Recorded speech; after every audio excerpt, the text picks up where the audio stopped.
Hi everyone, welcome to Art History, the Female Perspective, brought to you by Ina Dao, bringing awareness of great female artists as a source of knowledge, inspiration, and women empowerment. Ina Dao is a home for female artists on the Web3. We're made possible by the technology support and sponsorship of Near Protocol and Creative Style. If you'd like to know more about us and our sponsors, the links are on this video's descriptions. Today we feature the artist Barbara Hepworth. Women simply were not strong enough to be sculptors, or so people said. Barbara defied all these beliefs. She worked in a powerfully physical way, carving directly into stone or wood without making a clay model first.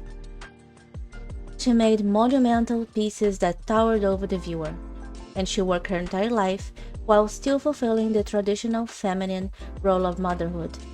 In fact, motherhood was one of her greatest inspirations.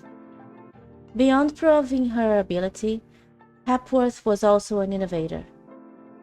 She was a pioneer of abstract and modernist sculpture. She partnered with other artists and musicians to promote modernist art through organizations and exhibitions. Unlike some abstract art that some people found remote or confusing, Hepworth's work was often public and beloved. Barbara Hepworth's life and work remains an inspiration to many artists till this day. Barbara showed talent from her youth in Yorkshire, a region of northern England known for its remote countryside. She attended art school in nearby Leeds, then London, and studied in Italy.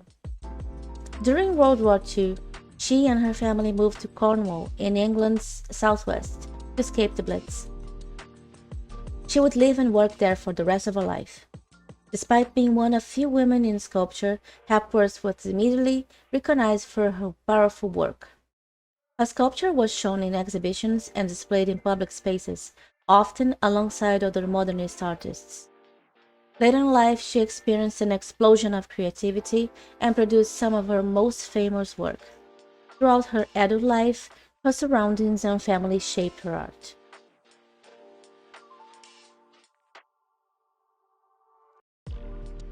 Born in Wakefield to a middle-class family, Barbara was the firstborn to Gerda and Herbert Hepworth. As a young girl, Barbara accompanied her father, a county surveyor, on trips around the Yorkshire countryside, experiences that would have a lasting impact on her work. Moving through and over the West Riding landscape with my father in his car, the hills were like sculptures. The roads defined the forms. Above all, there was a sensation of moving physically over the contours of fullness and concavities, through hollows and over peaks. Feeling, touching, seeing, through mind and hand and eye. This sensation has never left me, Barbara said. She carved Pierce's hemisphere from white marble into a form that similarly takes the form of a half sphere, rolled slightly backwards so its flat face is presented at an angle. Hepworth used the oval, sphere, and hemisphere and the Pierce form frequently in her works until her death in 1975.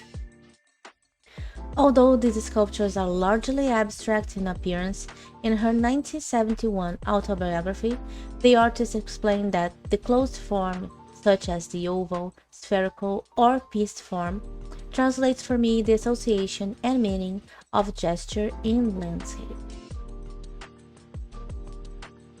Always a high achiever, Hepworth won a scholarship to study at the Leeds School of Art from 1920.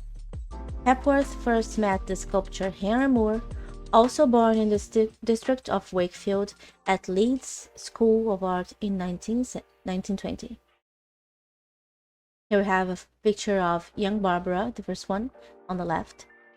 On the second one, she's in Paris with Henry Moore on the center, and Edna Guinnessy on the left. On the last picture, Barbara Hepworth with John, her first husband, in Rome.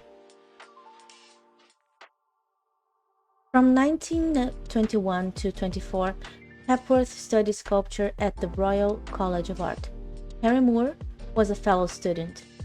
The work of both artists would be collected by Wakefield City Art Gallery from early in their careers and now can be seen at the Hepworth Wakefield. In 1924, Hepworth moved to Italy on a traveling scholarship from her local council. She met fellow artist John Skipping in Italy and they married in 1925. The trip had a lasting impression. The light at dawn was so wonderful in the eyes of a Yorkshire woman who had spent 3 years in London's smog, Barbara said. She married Skipping in the Palazzo Vecchio in Florence. In 1929, Hepworth gave birth to their son, Paul Skipping. After the birth of their son Paul, John Skipping and Hepworth grew apart. John wanted to go free, Barbara said. Hepworth later met the painter Ben Nicholson and in 1934 gave birth to triplets, Simon, Rachel, and Sarah Hepworth. Hepworth Nicholson. At the outbreak of war in 1939, the couple moved to Cornwall with their young family. Hepworth regularly returned to the theme of mother and child. In this version, she took the significant step of separating the child from the body of the mother. These multi-part sculptures mark a shift in Hepworth's practice that saw a move towards a more abstract form. We have Mother and Child from 1934, where she sculpted two separate forms, as I mentioned, in pink Ancaster stone. Carved by Hepworth in 1932 and acquired by the Wakefield Permanent Art Collection in 1944, kneeling figure represents not only Hepworth's early concern with direct carving, but also of the human figure. Like many of her contemporaries, such figures reveal her interest in the sculpture of early, non-Western cultures, in particular African and Egyptian carving. The following extracts are from the catalog introduction written by Patrick Heron and refer to her move from figuration to abstraction. First came the early figurative carvings in which the frequent changes of idiom were an indication of growth and capacity for aesthetic exploration. But as will be seen, she never rests long in one place, and towards the end of this period, in, for instance, Mother and Child, the one that I presented before, she was moving rapidly away from figuration towards abstraction. Complete abstraction was arrived in 1934, and from then until 1948 all trace of representation or figurative form was banished from her sculpture. Patrick Heron. Here we have kneeling figure from 1932, was a sculpture actually carved in rosewood.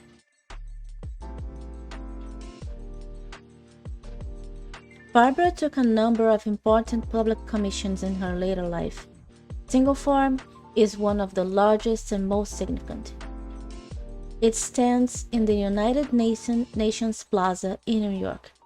Hepworth was a friend of the United Nations Secretary General Dag Hammarskjöld, who admired and collected her work, including a single form in sandalwood from 1937, where she made the first model carved in wood. Single form was commissioned by the Jacob and Hilda Blaustein Foundation as a memorial to Hammarskjöld after his tragic death in an air crash in 1961. Here you can see the size of the model, the first model in plaster that she was creating. She is standing on top of it. Single form memorial. It was made of bronze. Now we're going to talk a little bit about the landscape as an inspiration for her. Well, she said she worked from the landscape. Hepworth wrote that the landscape was a constant inspiration. She recalled loving the hills and hollows of her childhood in Yorkshire. She had similar affection from her sea-carved home in Cornwall, in England's far southwest. Hepworth also traveled, finding powerful inspiration in the landscapes she visited.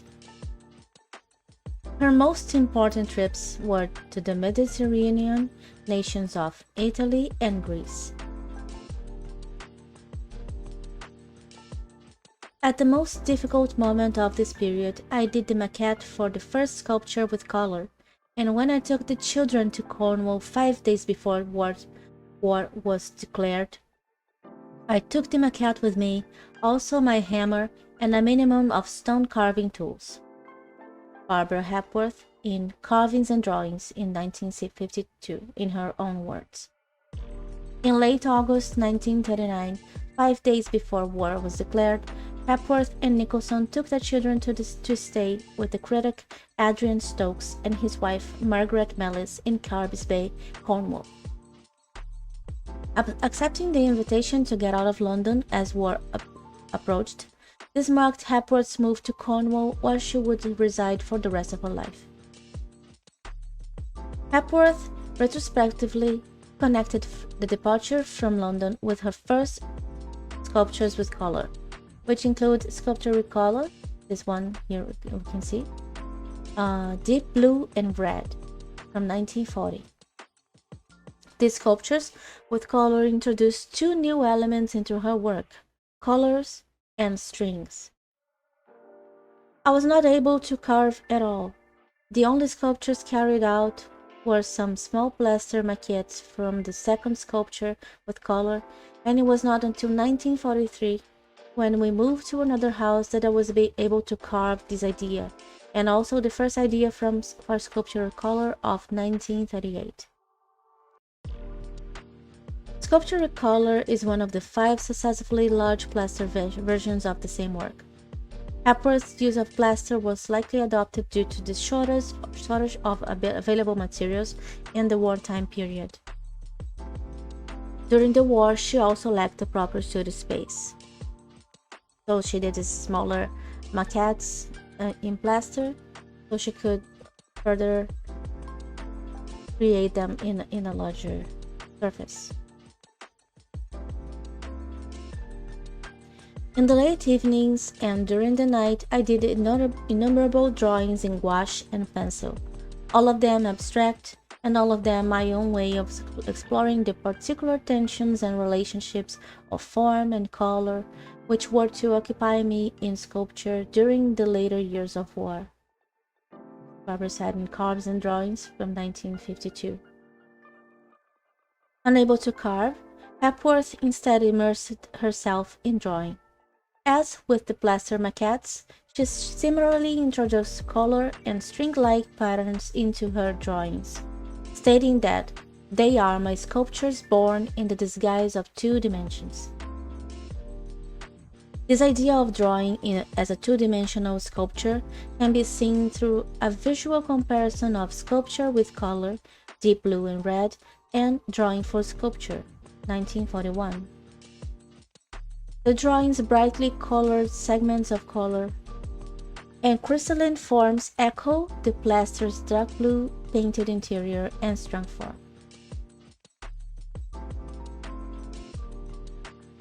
Hepworth laterally connected the development of color strings in her sculpture with the new landscape she encountered in Cornwall. The color in the concavities plunged me into the depth of water, caves of shadows deeper than carved concavities themselves. These strings were the tension I felt between myself and the sea, the wind on the hills. Hepworth would continue to paint the interiors of her sculptures in the 1940s and 1950s to highlight the contrast between interior and exterior form. However, she would not repeat the bright, vibrant colors of sculpture with color, deep blue and red. Instead, she used mostly naturalistic colors, as in the painted white concavities of oval form. 1943. Here we have the oval sculpture from 1943, where she carved straight from plain wood with painted white concavities.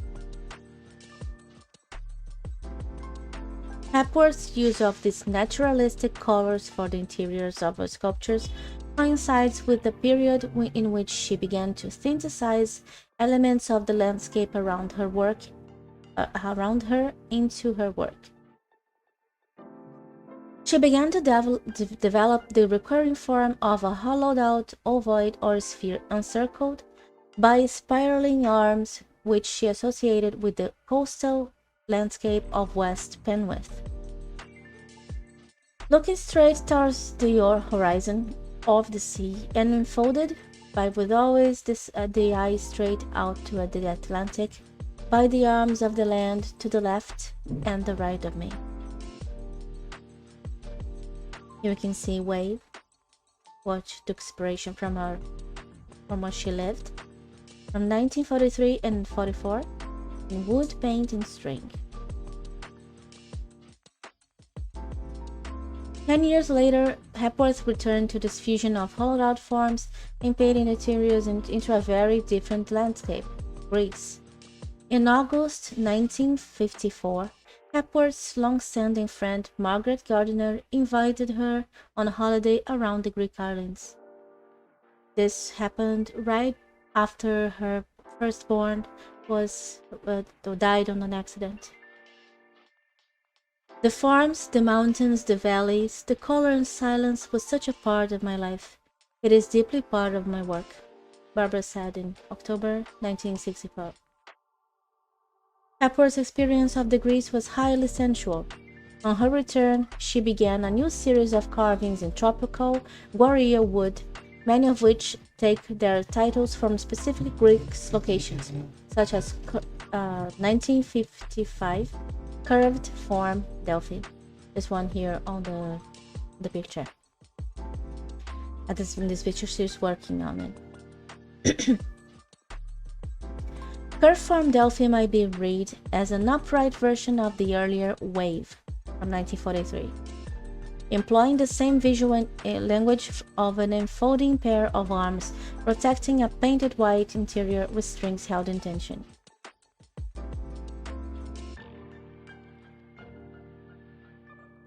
A year after curved form Delphi, Hepworth returned to the curved form theme, this time in bronze for curved form Trafalgar from 1956.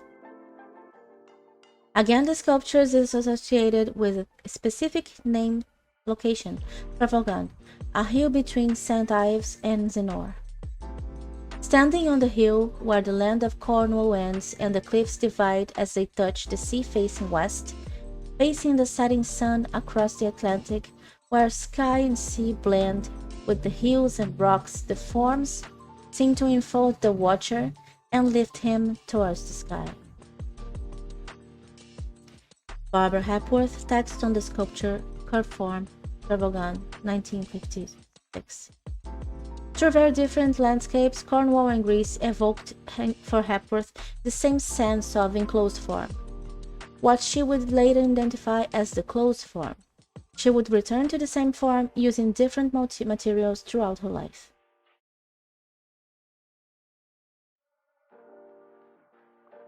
Certain forms I found reoccur during one's lifetime, and I have found some considerable pleasure in reinterpreting forms originally carved, in which, in bronze, by greater attenuation, can give a new aspect to certain themes. Barbara Hepworth on the text, Artist's Note on Technique. Barbara moved to Cornwall with her husband, the painter Ben Nicholson, and the triplets at the outbreak of war. The landscape she saw around her in West Penwith provided her with a lifelong inspiration for her sculpture. Like Naum Gabo, she used taut string in some of her sculptures, and she wrote of her work. The color in the concavities plunged me into the depth of water. Caves or shadows, deeper than the carved concavities themselves, The strings were the tension I felt between myself and the sea, the wind, or the hills. The subject of the mother and child occupied Hepworth throughout her life, reflecting both her own experiences as a mother and a wider interest in maternity in early 20th century modernist sculpture. Here we have two forms, 1937, sculpted, carved in Saravezza marble. Although Hepworth produced mother and child carvings throughout her life, such as her 1929 sculpture, Infant, and her late work including Child and Mother in 1971, it was in the 1930s that saw her greatest output on the subject. Here we have another of her inspired motherhood series, Child with Mother from 1972, carved from marble. Hepworth's mother and child carvings from the 1930s date from the time of her second pregnancy. In October 1934, pregnant with what she thought was one baby, she gave birth to triplets. As some of her first multi-part sculptures, the mother and child works formed a key part of Hepworth's sculptural development. The mother appears as both a seated upright figure, as in Mother and Child from 1934, and as a reclining figure in large and small form from 1934, where the waves of the maternal body recall the undulations of the landscape. This one, carved in alabaster, is not a matter of a mother and child group represented in stone. Miss Hepworth's stone is a mother. Her huge pebble is a child. A man would have the group more pointed. No man who could have treated this composition with such a pure complacence. The idea itself of a spectacular one, but it gains from Miss Hepworth's hands a surer poignancy. Adrian Stokes said in Miss Hepworth's carving, The Spectator, on 1933. The mother and child works received considerable critical attention in a review by the critic Adrian Stokes. Despite his praise, Stokes' review reads in essentialist terms, with Hepworth's gender posited as the source of her success with the mother and child theme. As a woman and a mother, Hepworth experienced the struggle to forge an art career in a highly male-dominated environment. In 1943, she wrote to Herbert Reed of her frustration at being excluded from the British Council touring exhibitions, which she attributed to 1. Being a woman, 2. Being abstract, 3. Being young, and 4. Being a wife and a mother. This struggle for women to combine an art career with family life is a subject that still remains painfully relevant today. Only last year, art critic Hattie Judah undertook interviews with 50 artist mothers to assess the impact of motherhood on their careers. Few female artist friends of my generation had kids. They felt they would not be taken seriously. Those who did not tended to keep the two spheres separate. Here we have Barbara Hepworth at the Palais de Danse, carving another one of her sculptures on 1961.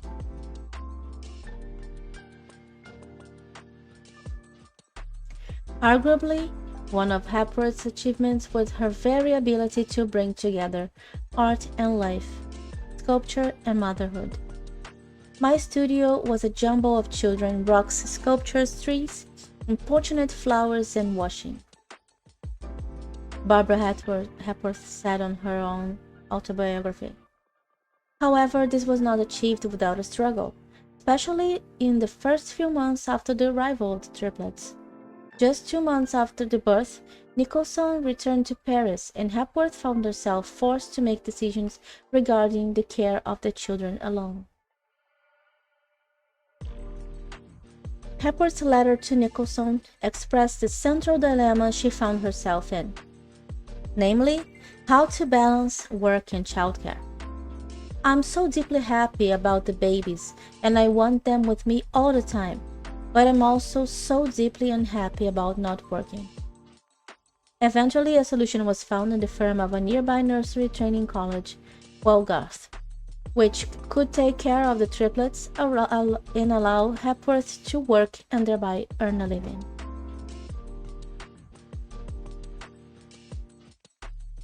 If Hepworth's pregnancy had been dominated by biomorphic mother and child works, the work she produced after giving birth was marked by a shift to complete abstraction. A number of these works utilize oval egg-like forms often associated with rebirth.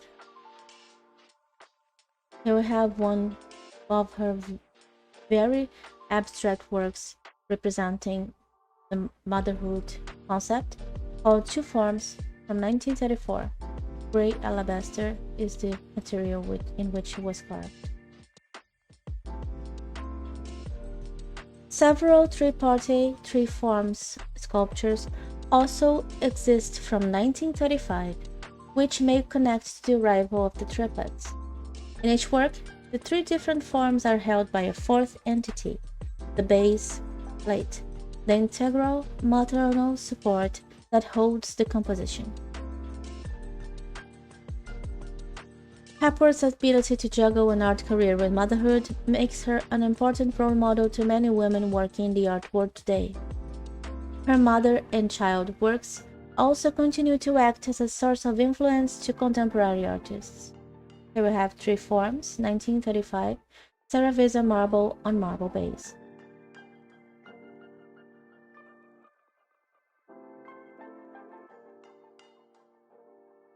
I hope you had a great time learning about this great artist, Barbara Hepworth, and you feel inspired and a little bit happier with the artist's life. If you like our content and would like to support us, give a like on this video, subscribe to our channel, and follow us on our socials. All the links are on the video description. And if you feel like joining in a DAO, just send us a DM and we will be happy to lead you through the Web3 journey on your new artistic path. Thank you and see you next time. Bye!